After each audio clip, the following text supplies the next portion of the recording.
Here's the first segment of your story, written in the first-person perspective. I had always been drawn to abandoned places, their eerie silence, the forgotten stories buried beneath layers of dust and decay. So when I first heard about the old oak tree and the graveyard beneath it, I knew I had to see it for myself. The stories varied, depending on who you asked. Some said the cemetery was from an old settlement, long erased from history. Others claimed it wasn't on any map, that it simply appeared one day, like the forest had grown around it overnight. But they all agreed on one thing: no one stayed there after dark. I arrived in the late afternoon, the sun a pale golden disk behind layers of thick clouds. The road leading to the oak was barely a road anymore, just a narrow, overgrown path cutting through dense woodland.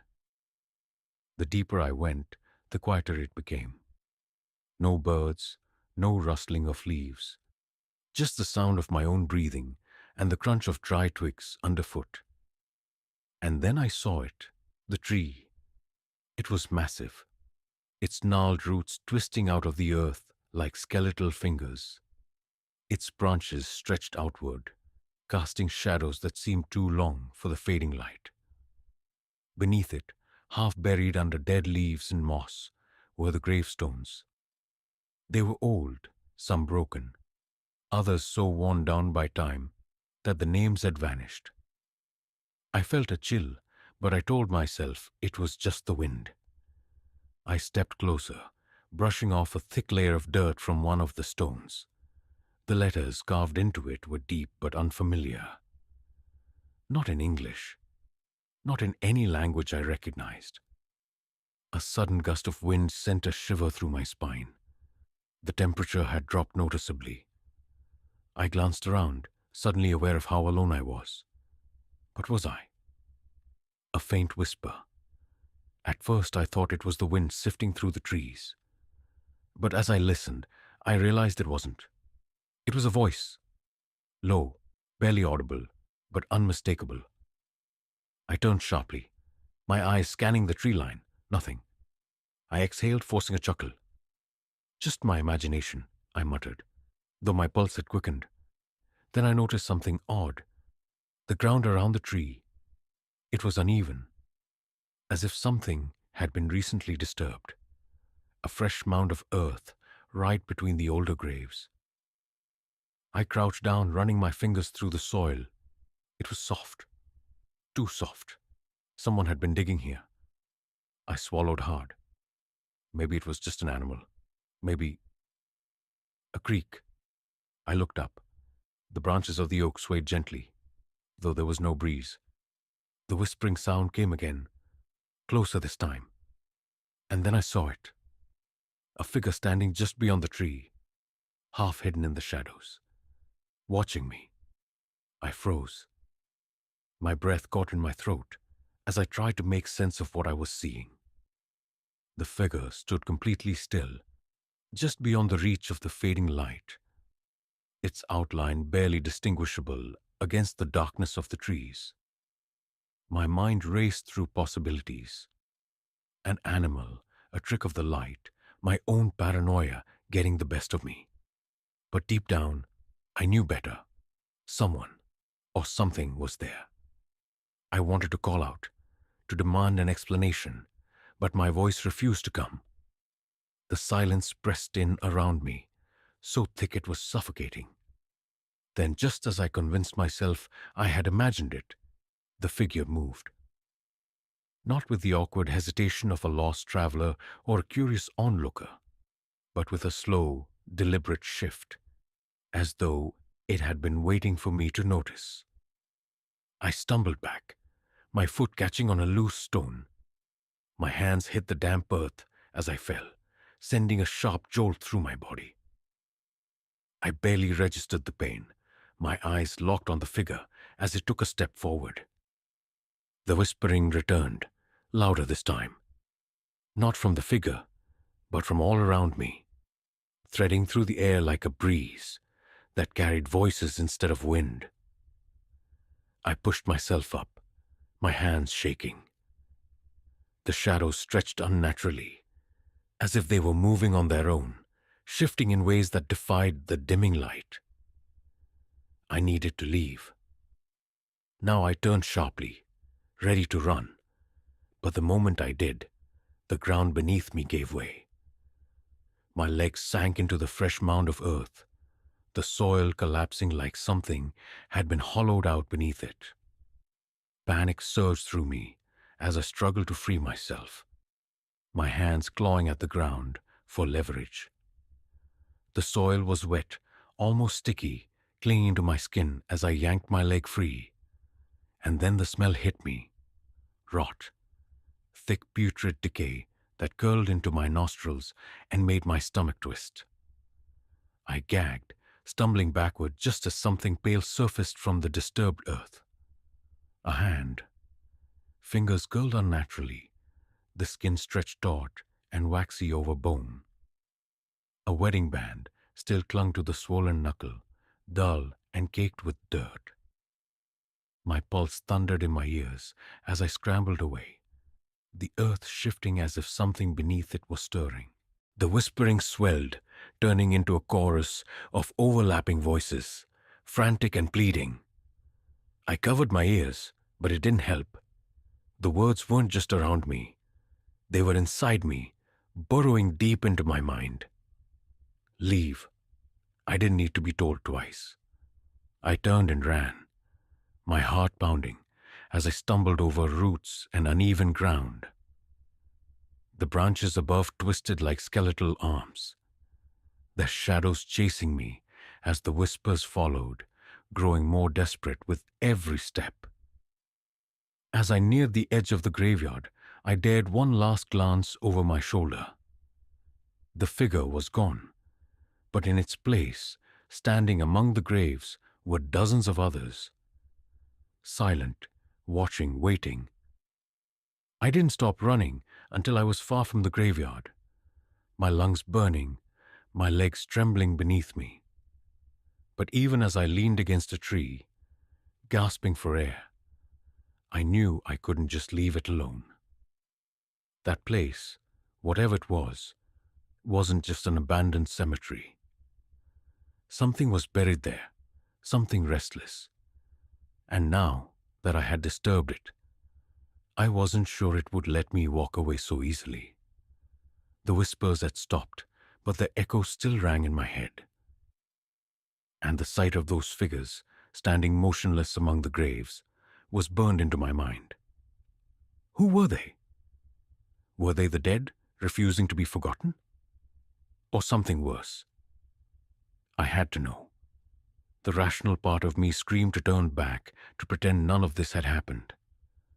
But I wasn't the kind of person who could let things go. I needed answers. By the time I made it back to town, the sun had long since disappeared, leaving only the cold glow of street lights to guide me. I found myself at the library, poring over old maps, records, anything that could tell me what that place was. But the more I searched, the more uneasy I became. The graveyard wasn't on any modern maps. In fact, it wasn't on any maps. It was as if it had never officially existed. But that didn't make sense. The gravestones were real, the bodies were real, and the voices, God, the voices were real. Then, buried in the archives, I found something. A newspaper clipping from over a century ago. The ink had faded, and the paper was brittle, but the headline sent a chill down my spine. The vanishing settlement of Black Hollow, a town swallowed by the earth. I scanned the article, my fingers trembling as I traced the words. Black Hollow had been a small village, founded in the early 1800s, but it was plagued by misfortune. Crops failed, livestock died overnight, people went missing, sometimes entire families, leaving their homes undisturbed, as if they had simply walked away from their lives. And then one night, The entire town disappeared. No one knew how. There were no survivors, no witnesses, just an empty stretch of land where Black Hollow had once stood. People claimed the earth had swallowed it whole, dragging its residents down into the darkness.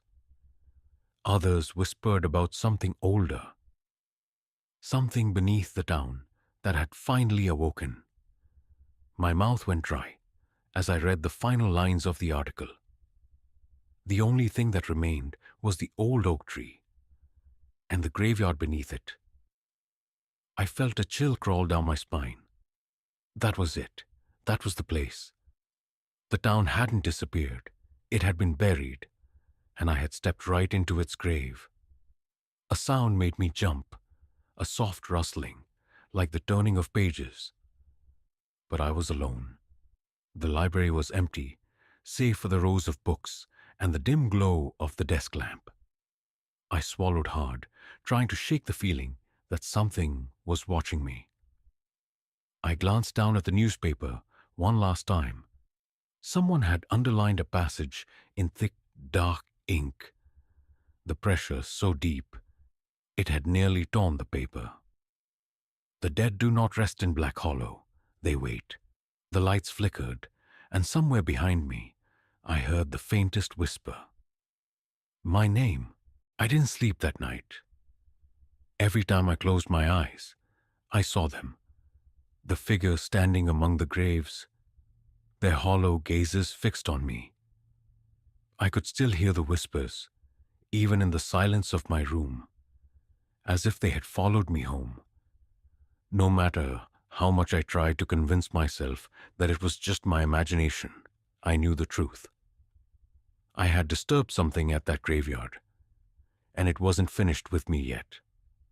By morning, I had made my decision. I had to go back. Not because I wanted to, but because I didn't have a choice. The voices weren't going to stop, and the more I ignored them, the stronger they became. If I didn't face whatever was waiting for me beneath that old oak tree, I had the sinking feeling that it would come to find me. The sky was overcast when I returned, the air thick with the smell of damp earth and decaying leaves. The wind had picked up, whispering through the branches like unseen voices guiding me forward. I forced myself to move, each step heavier than the last, until I was once again standing before the gnarled roots of the oak tree. The grave I had disturbed was still open. The dirt I had scrambled to escape from had sunken deeper, as if something beneath it had shifted overnight. And the figures, those silent watchers, were no longer standing in the shadows. They were closer. A chill ran down my spine as I counted them. There were more now, their outlines flickering at the edges of my vision like the dying light of a candle. My breath came in short gasps as I knelt beside the grave, my hands trembling as I reached out to the unearthed bones. I didn't mean to disturb you, I whispered, my voice barely audible over the wind. I just want to understand. Who are you? The whispering stopped. The entire forest fell into a suffocating silence. And then, as if in answer, the earth beneath me moved. I scrambled back just as the ground split open, revealing something I hadn't expected. Not another corpse, not another set of bones, but something worse. A door. It was old, the wood warped and rotting, barely held together by rusted iron hinges. Carvings covered its surface, symbols I didn't recognize, etched so deeply that they seemed to pulse with a dark energy. I didn't want to touch it. I didn't want to know what was beneath it. But I also knew that if I turned back now, I would never be free of this place. I reached out and pulled. The door groaned as it opened, revealing a stairway leading down into total darkness. A foul stench wafted up from below, thick and suffocating, like the breath of something that had been trapped for centuries. The whispers returned, louder this time, urgent, pleading, "Leave, do not enter." But it was too late. A cold hand grabbed my wrist. I screamed, twisting away, but the grip was impossibly strong. My eyes darted up to the figures. They were closer now, their faces finally visible.